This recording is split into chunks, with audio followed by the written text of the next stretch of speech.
Hi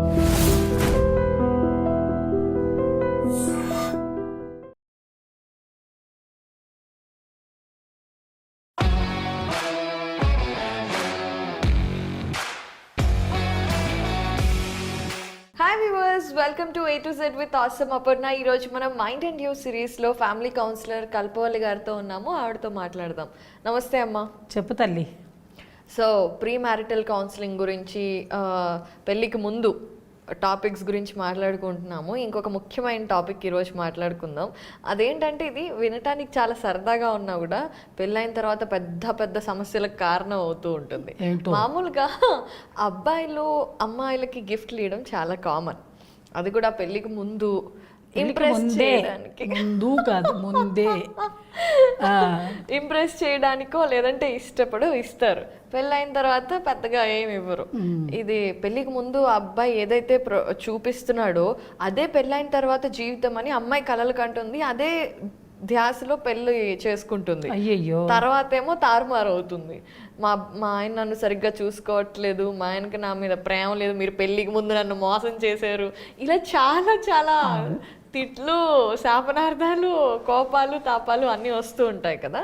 so పెళ్ళికి ముందే financial habits అంటే డబ్బులు ఒకళ్ళు అతిగా ఖర్చు పెడుతూ ఉండొచ్చు, ఒకళ్ళు బట్టలకి ఖర్చు పెడుతూ ఉండొచ్చు, ఇంకొకళ్ళు బాగా జాగ్రత్త పరులై ఉండొచ్చు, లేదంటే స్టాక్స్ అను ఇంకేదన్నా చేస్తూ ఉండొచ్చు. అది వాళ్ళ విషయాలన్నీ అమ్మాయికి తెలియపరచాలి.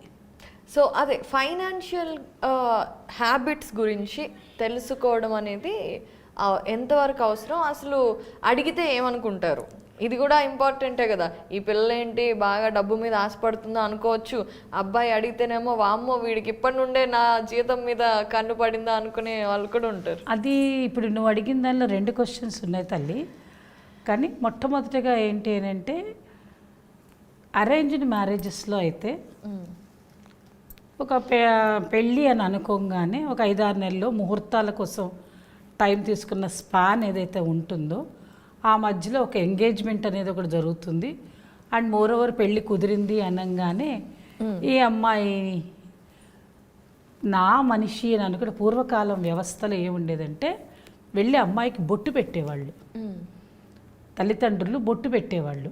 బొట్టు పెట్టి ఈ పిల్ల మాది అంటే, మనం టికెట్ రిజర్వ్ చేసుకున్నామని అంటారే మీ భాషలో అయితే అలాగా అంటారు. కానీ సనాతన సాంప్రదాయం ప్రకారంగా మా పిల్ల అని అనిపించుకున్నప్పుడు బొట్టు పెట్టి ఒక గిఫ్ట్ ఇస్తారు. ఒక చీర, జాకెట్టు, స్వీట్స్ అన్నీ తీసుకెళ్ళి ఆ అమ్మాయి చేతికి ఇస్తారు పెద్దవాళ్ళు.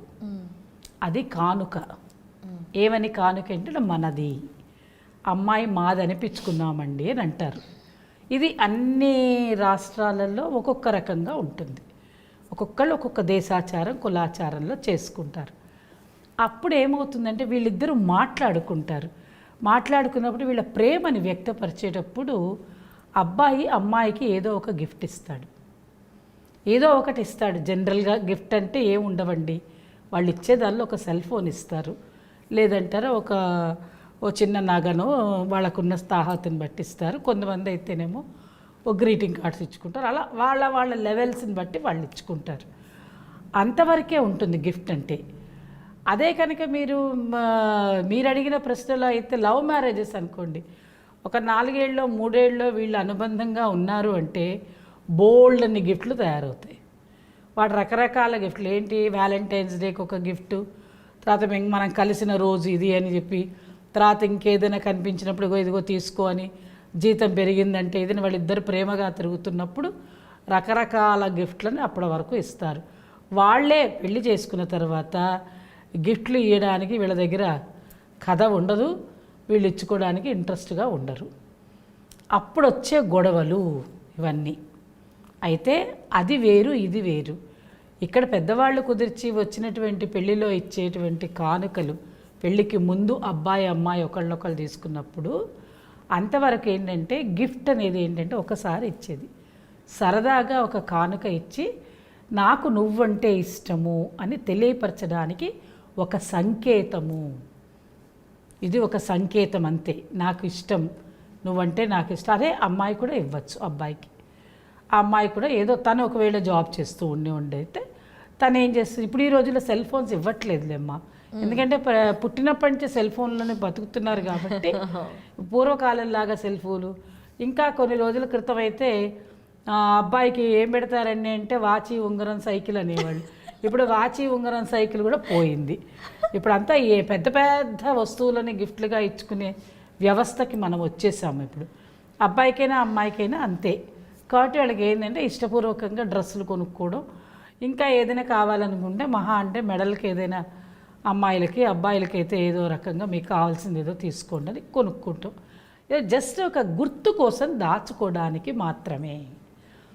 ఈ గిఫ్ట్ ఏదైతే ఇప్పుడు మనం మాట్లాడుకుంటున్నామో ఆ పెళ్ళికిను ఎంగేజ్మెంటు ఇవన్నిటికీ ఒక పీరియడ్ ఉంటుందని చెప్పా కదా, 5-6 నెలల పీరియడ్ ఉంటే అప్పుడున్న గిఫ్ట్ని జీవితకాలం గుర్తుపెట్టుకుంటారు, దాచుకుంటారు.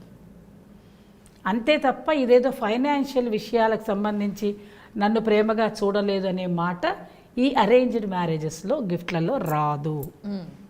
అదే లవ్ మ్యారేజెస్ అయితే కనుక వాళ్ళు 5-6 ఏళ్ళలో 2 ఏళ్ళలో 3 ఏళ్ళలో వాళ్ళ విధానం అంతా వేరేగా ఉంటుంది. అప్పుడు మాత్రం ఈ మీరు అడిగిన ప్రశ్న రైజ్ అవుతుంది వాళ్ళకి. పెళ్ళికి ముందు నన్ను చాలా బాగా చూసుకున్నావు, పెళ్ళి తర్వాత నన్ను ఎప్పుడు కూడా నెగ్లెక్ట్ చేస్తున్నావు, నాకు ఏ గిఫ్ట్లు కొని ఇవ్వటం లేదు, నన్ను అసలు ప్రేమించట్లేదు, ₹1 కూడా ఇవ్వవు, అన్ని రూపాయలు దాచిపెట్టుకుంటామని అక్కడ వాళ్ళిద్దరి మధ్యలో భేదాభిప్రాయాలు ఏర్పడతాయి. చూడండి ఎంత డిఫరెన్స్ ఉందో ఆ మ్యారేజ్కి ఈ మ్యారేజ్కి. ఇక్కడ అవన్నీ రావు. ఎందుకు టైం ఏది, పెళ్ళికి ముందు పెళ్ళి తర్వాత అనడానికి లేదు. జస్ట్ బిఫోర్ ద మ్యారేజ్ వాళ్ళు ఒక గిఫ్ట్ సరదాగా ఇచ్చుకునేది మాత్రమే. కానీ మళ్ళీ మీరు అడిగిన దానిలో రెండవ ప్రశ్న ఏంటి అని అంటే ఫైనాన్షియల్ విషయాలని ఆ అమ్మాయికి తెలియపరచాలి. ఎప్పుడు తెలియపరుస్తారు? ఈ పెళ్లి విషయాలు మాట్లాడుకునేటప్పుడు అన్ని మాటలతోటి ఇది కూడా మాట్లాడుకుంటారు. ఏంటి, మన ఇంట్లో ఇలా ఉంటుంది, నేను ఇలా సంపాదిస్తాను, నాకు ఇంత ఉంటుంది, నీ సంపాదన అయితే ఇలా ఉంటుందని మాట్లాడుకోవచ్చు. గిఫ్ట్లో అనే మాటకు వచ్చేసరికి తనకు చాలామంది సంపాదిస్తారు కానీ ఖర్చు పెట్టరు. ఆడపిల్లలైనా మగపిల్లలైనా కొంతమంది ఇళ్లల్లో బట్టలకి చాలా ఎక్కువగా ఖర్చు పెడతారు, తర్వాత వేసుకునే చెప్పులకు ఎక్కువగా ఖర్చు పెడతారు. కొంతమంది 2,000 రూపాయలు 3,000 రూపాయల చెప్పులు కొనుక్కుందే ఉండలేరు. కొంతమంది ఎందుకు అవసరం డబ్బులు వేస్ట్, 200 రూపాయలకు కూడా చెప్పులు వస్తాయి కదా అనుకునే వాళ్ళు కూడా ఉంటారు. అలాంటి విషయాల్లోనే గొడవలు వస్తాయి. తర్వాత వాచెస్, కొంతమంది రకరకాల వాచ్లు కొనుక్కుంటారు. ఏ వాచ్ అయినా టైం చూపించేది ఒకటే, కానీ అది దాన్ని కూడా చాలా అందంగా పెట్టుకోవాలనుకుంటారు. మగపిల్లలకి ఉంటుంది, ఆడపిల్లల్లో కూడా ఉంది ఆ కోరికలు. మగపిల్లలు చాలా మారుస్తారు, సెల్ ఫోన్స్ మారుస్తారు, వచ్చేదాన్ని బట్టి అప్గ్రేడ్ అవుతున్న కొద్దీ సెల్ ఫోన్స్ కూడా మారుస్తూ ఉంటారు. ఇంకా బాగా ఉన్నతమైన వాళ్ళ ఇళ్లల్లో ఉంటే కార్లు కూడా మారుస్తూ ఉంటారు. 2 ఏళ్లకు, కొంతమంది సంవత్సరానికి కూడా కార్లు మార్చేవాళ్ళు ఉన్నారు. అంటే అర్థం ఏంటి, మీ ఫైనాన్షియల్ పొజిషన్స్ని బట్టి మీరు చేస్తారు. అంత మాత్రం చేత నాకు అది కావాలి, మమ్మల్ని బాగా చూసుకోవట్లేదని వీళ్ళు, లేదు ఈ అమ్మాయి పెద్దానికి అడ్జస్ట్ కావట్లేదని వీళ్ళు, ఈ చిన్న చిన్న విషయాలని పెద్దవిగా చేసుకుని పోట్లాడుకుంటారు. అందువల్ల ముందరగానే తెలియపరచవలసిన బాధ్యత వీళ్ళకి ఉంటుంది, వీళ్ళు తెలుసుకోవాలి. లేని పక్షంలో ఈ గొడవలు పెద్దవవుతాయి. అందువల్ల ఏంటంటే మనం ఏది కొనుక్కుంటే బాగుంటుంది, మనకి ఎంత వస్తే మనం ఇంత ఖర్చు పెట్టుకోవాలి అనే విషయం కూడా వీళ్ళకి తెలియాలి. అది కూర్చుని మాట్లాడుకోవాలి. ఒకళ్ళనొకళ్ళు మాట్లాడుకున్నప్పుడు నీకు ఎంత జీతం వస్తుందో ఆ జీతం గురించి కనుక, చాలామంది తనకొచ్చే జీతాన్ని వైఫ్కి చెప్పరు. అవును, వైఫ్కి వచ్చే జీతం హస్బెండ్కి చెప్పదు. కొత్త కొత్త మాటలు ఏమిటి అని అంటే, నీ సంగతి నాకు అవసరం లేదు, నా సంగతి నీకు అవసరం లేదని పైకి మాట్లాడుకుంటారు. అవును. ఆ తర్వాత వాళ్ళిద్దరి మధ్యలో పోట్లాటలు వస్తాయి. అసలు ఇది నేను చూశాను కూడా, అంటే నా ఫ్రెండ్స్ ఫ్యామిలీలో పెళ్ళి చేసుకునేదే అన్నీ షేర్ చేసుకోవటానికి కదా, ఒకళ్ళ జీతం ఒకళ్ళ. అందుకే చెప్తున్నా, ఇందాక మీరు అన్న మాటలో వచ్చిన ఈ ఫైనాన్షియల్ అనే మాటకి నేను చెప్తున్నది ఇది. ఇంకా దీనిలో కంటిన్యూషన్ ఇంకొక ప్రశ్నగా చెప్పుకోవచ్చు మనం దీన్ని, ఎందుకంటే ఇది చాలా పెద్ద టాపిక్ ఇది.